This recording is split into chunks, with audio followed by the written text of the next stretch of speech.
It's the start of a new month, and you know what that means. It means that we can all get involved with some form of journal process or diary process. I tend to call this an anchor journal in the sense that I hang on to the information that is here, and I use this as a way of not being distracted or pulled away from the few things that I tend to focus on, which are my 4 key roles. Let's have a look at the process of the journal and how I've been setting it up. And I use the word journal, it just says journal on the front of the book, but this is my hard copy anchor journal and is effectively my diary for the month of June. But it has items in it, and if these are helpful, absolutely fine, but only take what you think is relevant to you and helpful for you in putting together the sort of journal or diary that is part of planning your next month. This video is being recorded at the start of June, but you could imply or use this information to structure and create and design what you want your diary to look like in terms of guiding you and directing you on the things that are important to you. So my simple layout is a month to view. So for June, we've got 30 days. All I've done here, just as a reminder or as a trigger, is I've listed the numerical days of the month, but I've popped in the weekends to give me a little bit of context or a sense of how the month is laid out. Not just on paper, but in my mind, so that I see a sense of what I can do. The only big things I've put in here at the moment, because I'm working predominantly from home at the moment, are a trip down to London in the last full week of the month, because there's a conference for writers and authors and indie publishers taking place in London for a couple of days, so I'll be going down there. Let's have a look at the focus for the month. My view is that if you know what your key roles are in life, you can very quickly set aside aspects of your time, or you can allocate your time to whatever it is that matters the most. So for me, my roles, and these have been exactly the same for years, are family and health, writing activity, YouTube activity, and finance or money and investing. And so I break those down, and I'll come back to those over the course of this little video.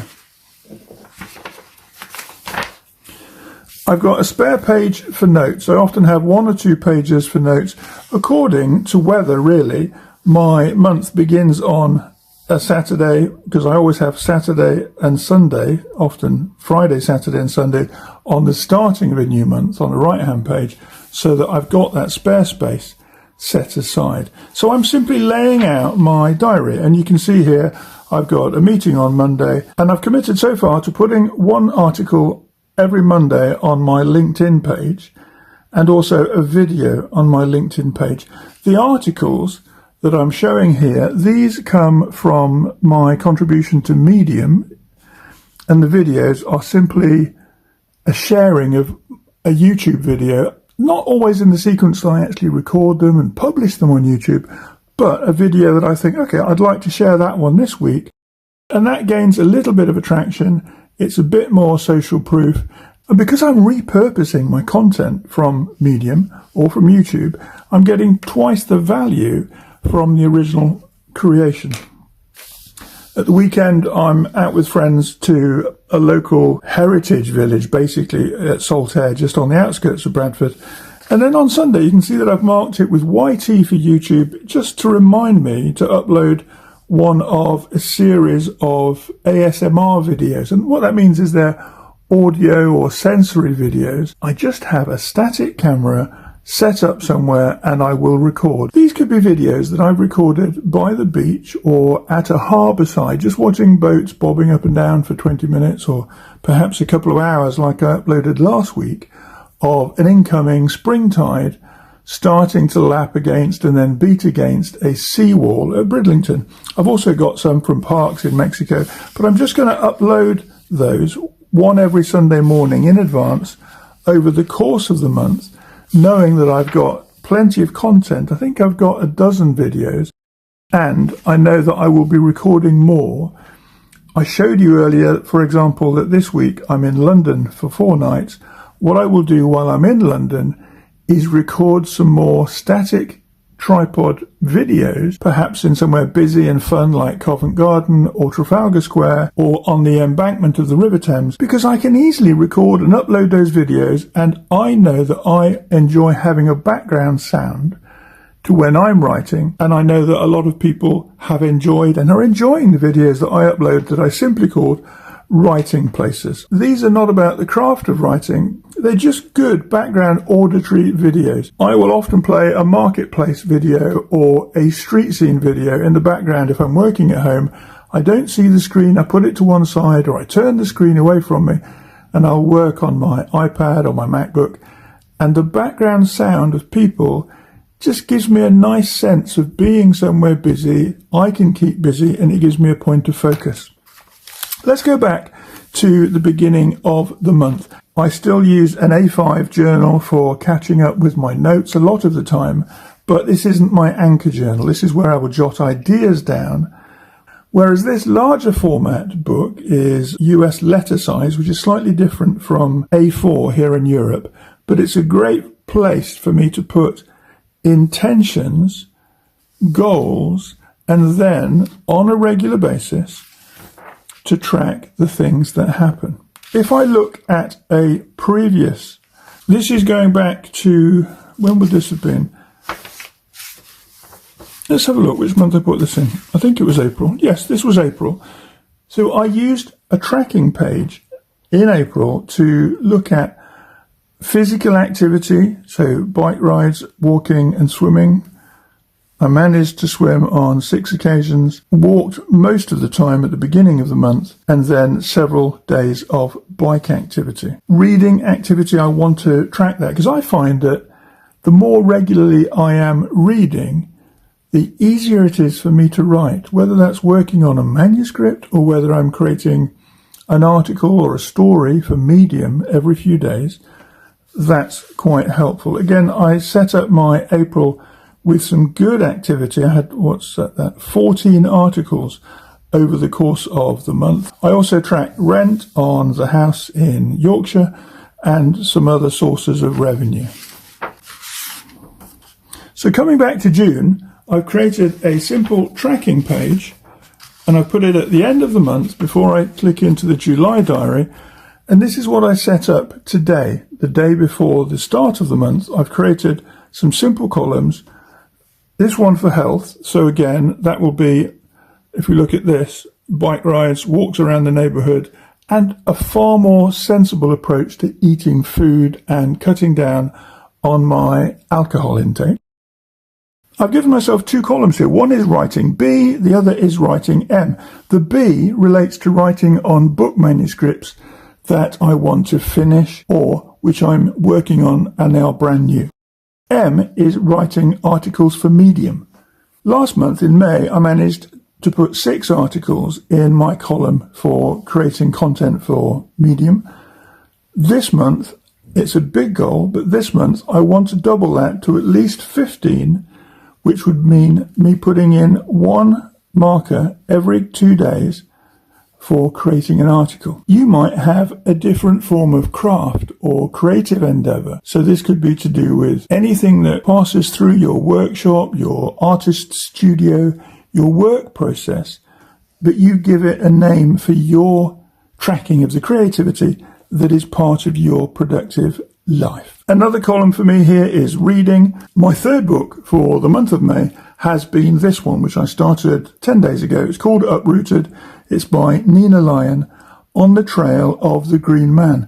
Being able to track in the previous month what I'm reading has been helpful. I've still got half of this book to read, so if I manage a chapter every other day, and there are 5 or 6 chapters left, I'm not quite sure, I'll be popping a tick in there, but first I'll put the title of the book, and then I'll put a little tick in it each time I read. Later in the month, we'll see a different book appearing here, and that will give me a sense of progress or activity. On the opposite page here to the tracking columns, I've set out some very simple goals or intentions, if you want to call them that, related to the activity I want to track here on this left-hand page. So I've set myself a weight loss goal of £10 down in this next month of June through a mix of biking and walking plus a proper diet. In terms of writing, I have 2 existing manuscripts, the ones I referenced here under the writing B and M. For reading, I've listed several things. There's a great book I want to read, I've had it a while, called The Map That Changed the World, and I'm really looking forward to that. I also want to read and enjoy a book about the craft of writing. I'm not sure which one I'm going to pick. I've put a few to the side of my bed so that I can have a look at which one I actually want. In terms of income, I've got a column here, and that will be for several things. Dividend income, repayment on some loans that I made, some returns on some equity investments, and rent on the rooms in the house. How you set up your planning tool is completely up to you. This is just a system that works for me. If we notice here, I've got my month summary, so that will end up having income figures jotted down. It could be rent or dividends, things like that. But I'll also add some notes, which will be a one-line summary of what's happened in each of those 30 days over the course of the month. But I've got enough space there to give me an overview, and that's all this is. It's an overview of the month ahead. But on the right-hand page, I've got a similar summary that you saw next to my tracking columns at the end of the month. So these, again, it just keeps me on track. At the close of each day, I will simply look at where I am in the month, do a little summary, and review my 4 points of focus to see where I am with the activity that I've done and what I might need to do to give me a little bit of a further push. Tiny steps, that's all I'm looking for every day. Tiny steps to move something forward on perhaps 1 or 2 of these 4 areas of my life and my planning process. That's my process for planning my month ahead. I have a monthly summary, and you can create that in a format that is right for you. For example, if you're laying out your month in a small bullet journal, you might find that you have 1 page for each of the weeks of the month. So in this one, you'd have 4 pages plus an extra 2 dates on page number 5. But it will help you set things out so that you can then track and monitor where you're putting your time and your energy and your investment. And that's it. That is my simple process of putting a plan together to have a better month this coming month than you had the month before. Have a summary of the month. Be clear on what your roles are. In this case, very simple: family and health, writing, YouTube, and finance, which for me is money and investing. Those are my 4 roles. What would your 4 roles be? It doesn't have to be 4, you could have 5 or 6, but the more you have, the more complicated your diary system becomes, and also the easier it is for you to become distracted, so that you're only making very small achievements in a broad number of areas of life, instead of having more significant gains or more significant wins in a lesser number of areas of focus. So plan a summary, decide what your roles are, and set goals or achievements to be accomplished in those roles over the coming month. And then have a clear visual sense of what a week looks like, with some reminders of things that you want to get done every single month. I hope you found that helpful. I really enjoyed creating it again, but that's my approach to setting out my diary, adding journal entries, being able to track and record the activities I've got in the month ahead. Wherever you are, whatever you're working on, happy writing.